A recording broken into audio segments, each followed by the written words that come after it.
Hey guys, welcome to my channel. We are reading The Collected by K.R. Alexander, and I did get permission by Scholastic to read this. We are going to be reading chapter 29, 30, 31, 32, 33, 34, 35, 36, 37, 38, and I think,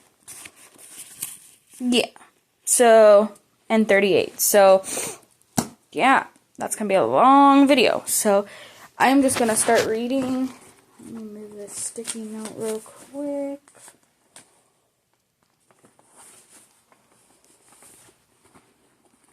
Alrighty. Chapter 29. It was impossible to focus on the rest of the afternoon. I quickly left Grandma's bedroom, and even though it meant being next to Josie, went downstairs to help Mom pack up.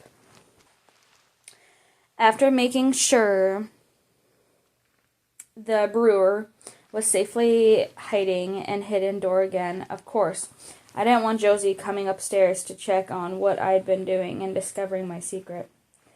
"What were you doing up there?" Josie growled. "You weren't breaking any of the rules, were you?" "No," I said quickly.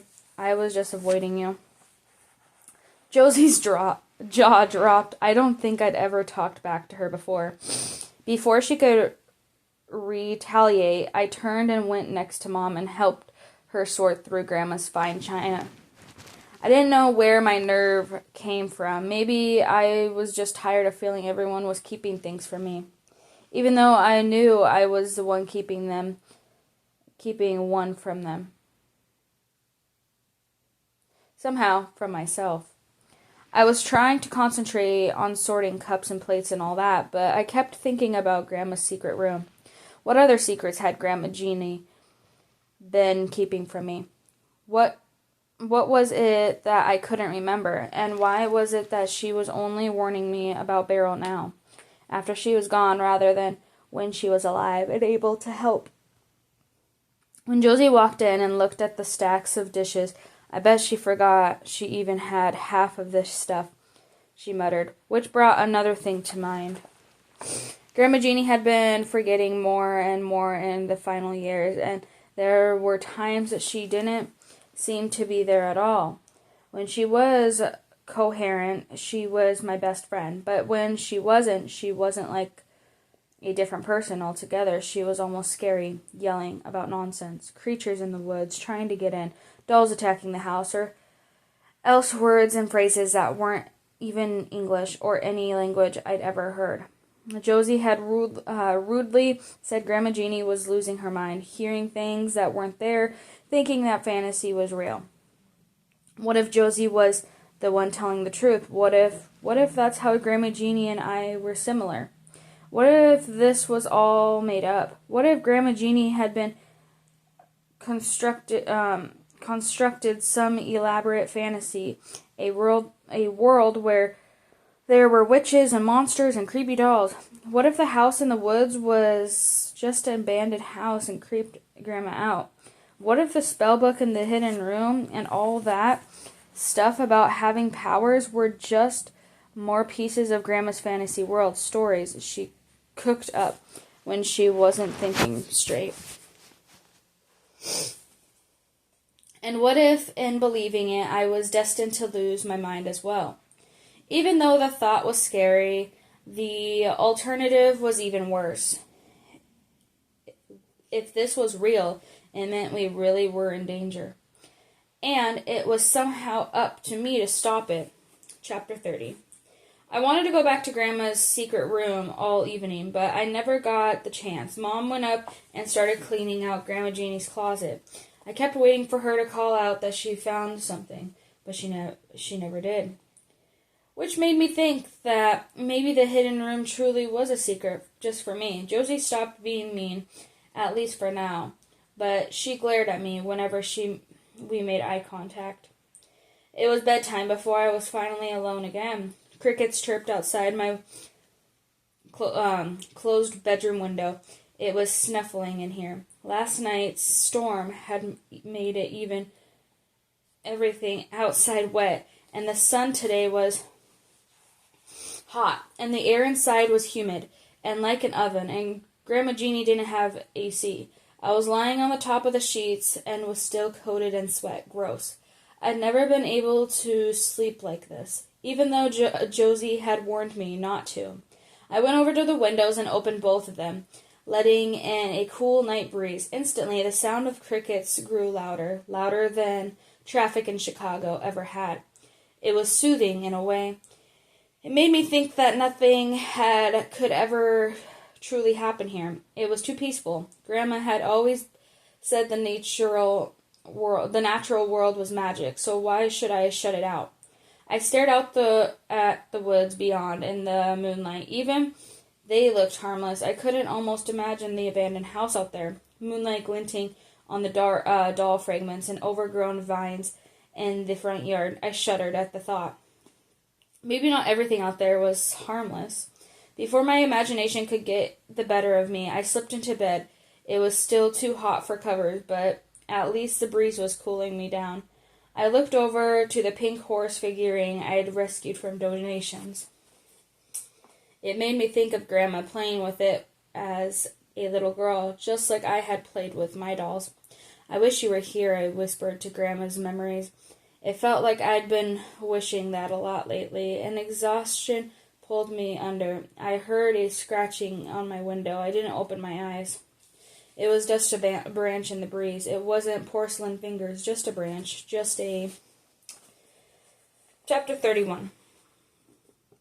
In the darkness of my dream, I heard her cackling. Beryl's laughter filled my ears and vibrated my bones as I stood in that creepy back room of her house, towers and books all around me and a pedestal beside me. You will be a fine addition to my collection, she said to me, and once I have your sister, your grandmother will have no choice but to release me from this prison. My collection will grow even more. I wanted to scream, wanted to run from this creepy house with dolls on every surface, dolls with crossed-out eyes and silent screams on their painted lips. But I couldn't move. Beryl had paralyzed me, and all I could do was stand there, fear coursing through my veins. As I stared up at her terrifying visage, she didn't look like a woman. No, her face and ears were elongated, stretched out like a bat's, and shadows seemed to write around her like serpents, twining through her tattered dress, dripping from her gnarled hair. Her eyes glowed bright white like yellow full moons in the dead, dark night. She was a creature from the deepest, darkest nightmares, and she had me trapped. All because of Clara, who stood beside me with her hands clasped before her chest, pleading. Clara with her bright red hair and frilly dress. Clara who had said that she was my friend, who had invited me here, who had led me straight into a trap by trying to get me to turn on my sister and family. I knew my family would never find me. They probably wouldn't even come looking for me. Clara might have been lying about everything else, but she was telling the truth about one thing. My family didn't want me around. And then, you'll release me, Clara asked. Of course, Clara, Beryl said, but first I must work my magic on this one. She took a step closer and reached into her pocket, and I closed my eyes in the fear. I wanted to step back, but I couldn't. I couldn't do anything. Don't worry, little one. This will hurt a great deal. Something looped around my neck. It felt like fire ants crawling all over my skin, burning and biting, while being zapped with electricity. And as my fingertips turned to porcelain, I was finally able to scream. Chapter 32. I woke up covered in sweats. Birds chirped in the clear morning sunshine. But I didn't feel refreshed. I didn't feel safe. I felt like I spent all night running from the nightmares. A nightmare from barrel of dolls. Not just dolls being turned into dolls. The memories of my time here flooded back in a rush. I remember the first days here right at the start of the school year, when it had seemed like nothing Josie or I could do would make us fit in. The kids at school had been mean to me, horribly mean. just as they'd been mean to Josie. Coming back from Grandma Jeannie's house hadn't made anything better. She's been getting worse and worse. Her stories of monstrous Beryl filling my dreams with nightmares more often than not. I'd slept in Josie's room for fear of the voices I could hear from the woods outside, voices calling both our names. It had seemed like this was the worst experience of our lives, and Josie and I had wanted nothing but to return to Chicago. Until Josie met Vanessa, the coolest girl in school. She'd even been nice to me, had gifted me a doll and a sundress and keep me safe from nightmares. As the time Josie found Grandma Jeannie's 3 rules: don't open the windows at night, no dolls in the house, and never, ever go to the house in the woods. As strange as I did, Josie was the one who said it was okay to keep the doll, to hide it from Grandma. And it had worked. The nightmares went away. I soon made a new friend, Clara. It had seemed like things were finally going right until Vanessa took us to her house after school, the house she supposedly lived in with her Aunt Tilda. The house in the woods behind Grandma Jeannie's, the house we were never supposed to enter. But just like the no doll rule, this one seemed silly. Vanessa was a friend. She was kind. She would never have hurt us, and she lived there with her Aunt Tilda, not Beryl. Vanessa's aunt wasn't there, but the dolls were, hundreds of them, lining the walls, sitting in the pots and pans in the kitchen, poking out the shoes in the closet of the cupboard, all shapes and sizes. All of them turned their faces away from us. That had been the beginning of the end. The nightmares started to get worse, and the voices from the woods louder, and Grandma Jeannie was getting more and more frantic, declaring that Beryl was breaking free, that she would take us, just as she had taken some of Josie's classmates that week. Everyone in school started getting meaner, more suspicious. Clara had been my only friend. When she told me I should run away with her, I believed her. After all, this town clearly didn't want me, and I should go somewhere that did.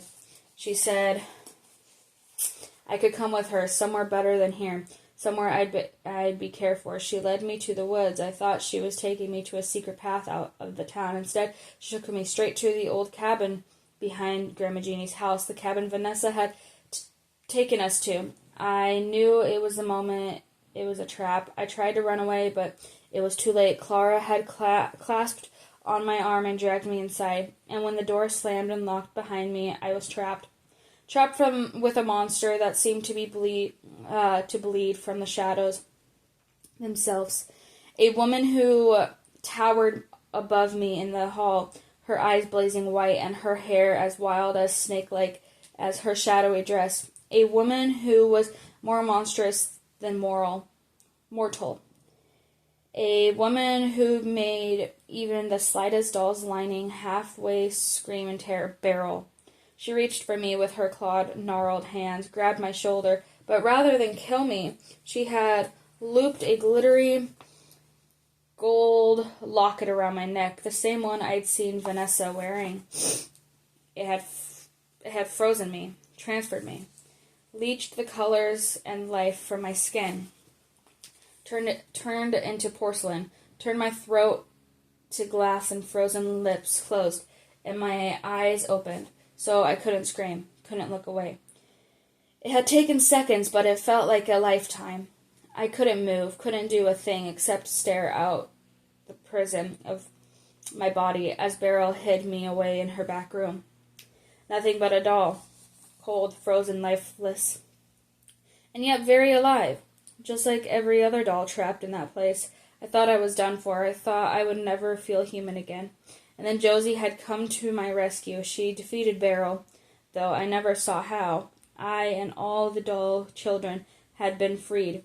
Vanessa, it had turned out, was really one of Beryl's former friends named Victoria.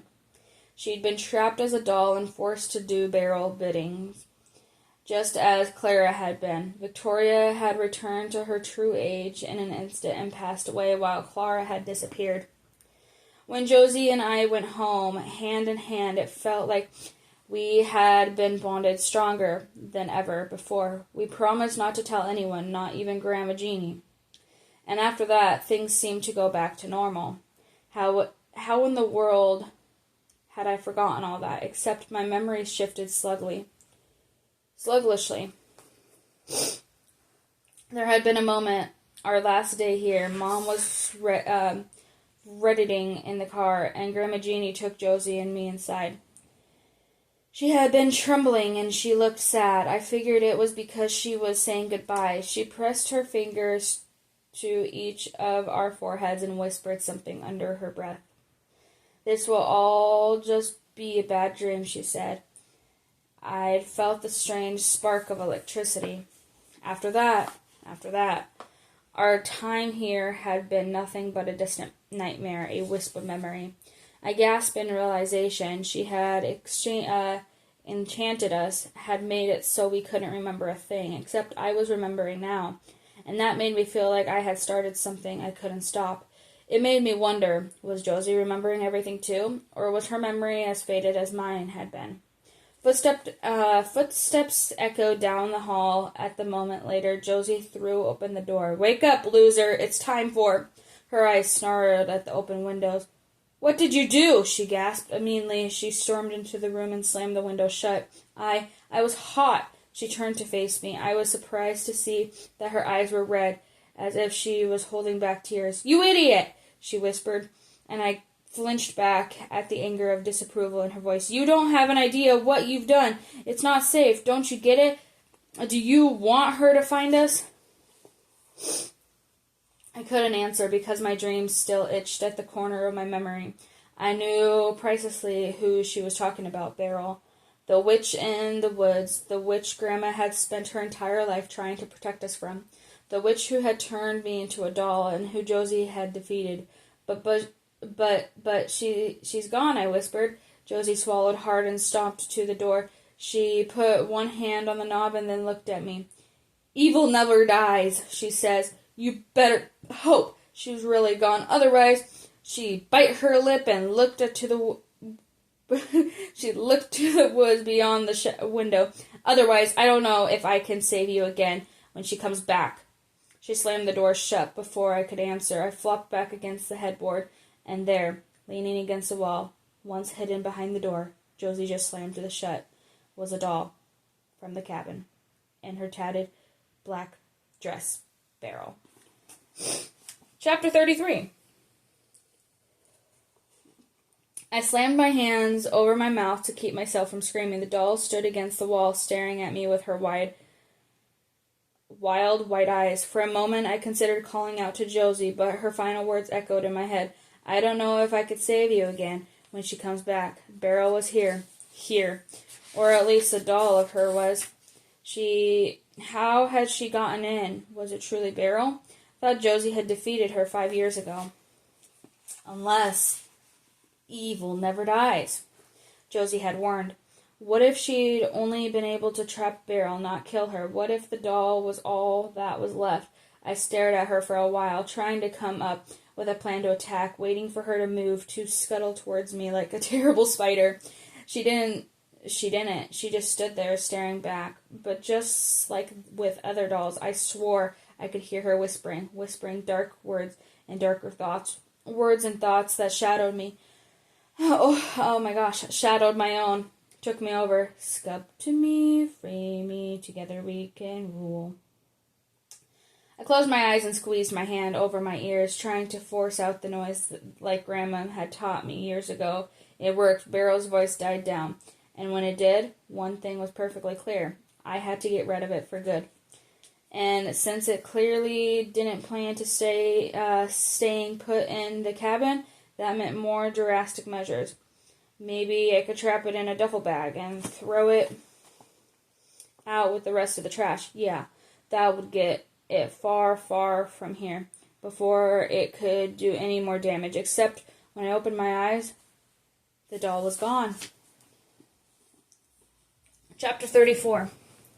I searched everywhere, under my bed, in my closet. I tossed aside piles of clothes and ripped through moving boxes so loudly I fully expected Josie and Mom to come in. I wished they'd come in. The doll wasn't anywhere, as if she'd never been here, as if it had all been part of my imagination. But even though I couldn't see her, I knew she was still in the house in my room. I could feel her watching in the shadows, waiting for me to turn my back, waiting for my guard to drop, waiting to attack. Chapter 35. An hour passed before I made my way downstairs, and only then Mom knocked on my door, and she said we needed to get started. She looked around my now messy room with concern clear on her face, but she didn't say anything. I really wished she would say something. I was ready to burst. Beryl had been in my room. Beryl was here. We were in danger, and yet, without proof, Mom would think I was acting out. Would believe me even less than she did in her own mother. The only person who would believe me was Josie, but I knew I could never admit to her there was a doll in the house. She would freak out, especially because I knew she would ask how it got here. And if I told her I went into the house in the woods, breaking yet another Grandma's rule, she'd be more vicious than Beryl. I had to deal with this on my own, while Mom and I continued moving from room to room, sorting out belongings and listening to the scratching radio. I felt Beryl's presence, waiting behind every book, every stack of boxes, every pile of old clothes, always just out of sight, taunting me, tormenting me. As the day wore on, I still couldn't figure out how to stop her. I had never asked Josie what she did. Maybe I should have. Now it was too late, and my frustration and fear made my tears well in the corner of my eyes. "Are you okay, honey?" Mom asked. "Just the dust," I lied. The truth, there was no one around who could help me, or at least would help me. Once more, Grandma Jeannie's absence was a stab into the heart. She was the only one who could have helped without judging, the one who would have known how to keep us safe. Maybe there's something else in the book. I thought, maybe if I could sneak away, I'd been able to find some charm or spell and get rid of the doll and keep everyone safe and make all of this just a bad dream. The thought was the first ray of hope I felt all morning, though it was quickly dashed. How could I get there without rousing any suspicion of Mom or Josie? I'd find a way. I had to. At least so long as Mom was in the room. It felt safer. I knew Beryl wouldn't show herself with an adult around. With new resolve, I yanked another chunk of books down from the bookshelf and yelped in surprise. The doll sat on the shelf, armed upraised, and tailed fingers reaching straight for me. What the heck? Chapter 36. "What is it?" Mom asked. I quickly shoved the books back on the shelf. My heart hammered so loud in my eardrums I could barely hear Mom's alarmed question. All I knew was I couldn't let her see the doll. It wasn't safe. "A spider," I said, and I said the lie quickly coming to my tongue. "A big hairy one, too." "Ew," Mom replied. She hated spiders almost as much as I did. "Did you squish it?" "I don't know," I replied. "I think it got away."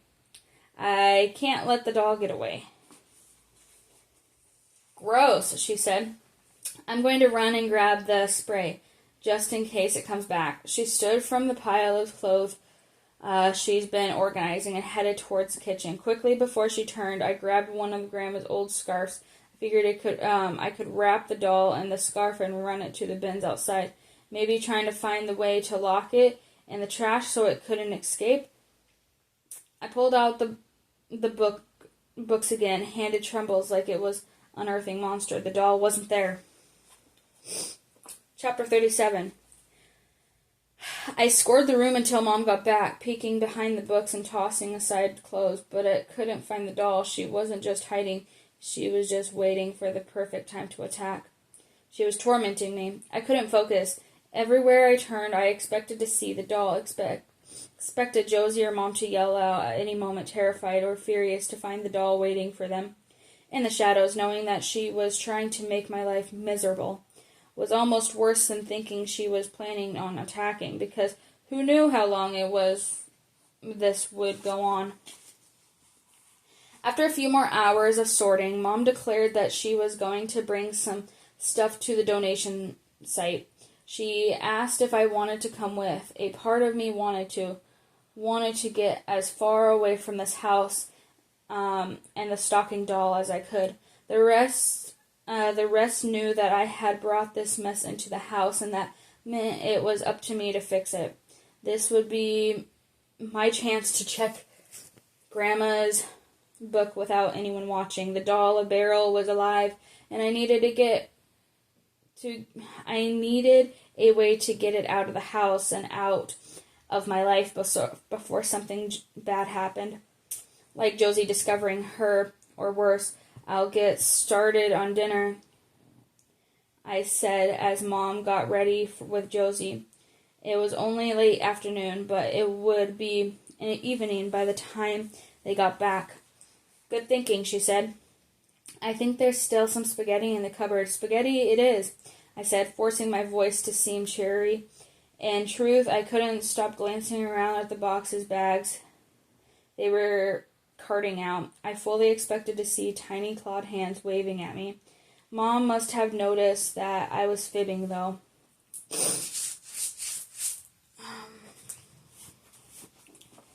Because she stepped over and wrapped me with a huge hug. I know it's hard for you, she said, losing your grandma, going through all her old things. It's rough on Josie, too, but I think it's different for her. You and Grandma always had a special bond, and Josie wished she had that. I just wanted you to know that Grandma loved you very much, just like I do. I squeezed her tight and closed my eyes, inhaling the scent of her perfume. Our whole apartment smelled like her perfume, lavender and something earthy. She smelled like home. I love you too, Mom, I said. Then she stepped back and smiled down at me, tears in her eyes, before turning around and heading towards the front door, with the garbage bag of old clothes in hand. I followed behind her. I wanted to make sure that she and Josie were truly gone before sneaking back into Grandma Jeannie's secret room. Josie was already out by the truck. She glared at me as she leaned against it. I knew that look. She was warning me not to break any more rules. Little did she know I already broken all of them. Mom walked out to the truck. I was just about to turn away, and I head to Grandma Jeannie's room when I saw it. Josie's eyes widened. All the colors drained from her face, and her jaw dropped. She wasn't looking at me. She was looking up to the upstairs bedroom, to her bedroom.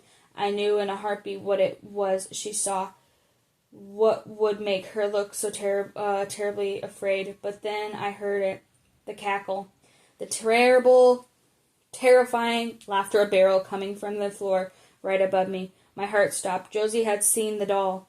Panic rised through my veins. There was no hiding it anymore. I had to figure out what to do. I had to. The window above me slammed, and just as I heard the clatter of tiny porcelain feet on the floorboards above me, Josie launched herself from the side of the truck, rushing past Mom with a yell, Go! Without me! Josie shoved open the front door. Her wide eyes locked on me, pinning me to the wall. She grabbed my arm hard. What did you do? She growled breathlessly. I stuttered, but the skitter the doll feet stopped the words in my throat. We both stared at the ceiling. Josie's grip troubled on my arm. She was scared or angry. Then another window opened and slammed shut. One leading to the backyard, leading to the cabin behind Grandma Jeannie's house. Outside, the truck engine reveled to life. The noise jolted us back to reality. Josie looked at me, and in a glance I knew she could read all my secrets, all the shame. This is all your fault, she said. And as Mom drove away, Josie darted towards the back door, leaving me utterly alone. Chapter 38. For a moment I felt paralyzed. I had replaced my legs, and my lungs were filled with tar. I could only stand there in an echoing silence of the house while Josie ran to the woods after the doll that had let loose, and Mom drove off to the town.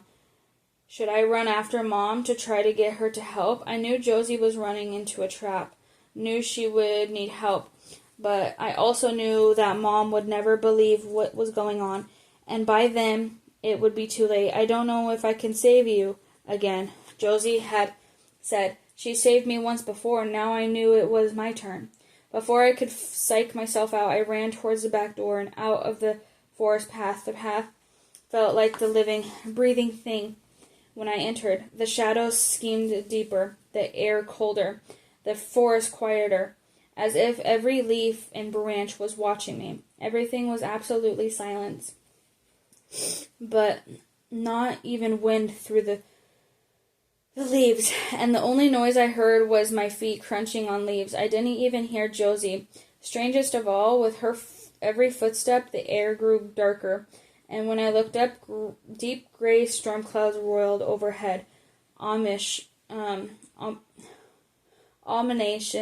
of foretelling a coming storm, which should been impossible since it was sunny back at Grandma's house. My stomach churned in fear. What had I gotten us into? A noise behind me made me freeze. Josie? But no. It sounded like scuttling, like I was being followed. For a few seconds I stood there, barely daring to breathe or move, waiting to hear the sound again. Nothing came, but that didn't ease the chills that raced down the back of my neck.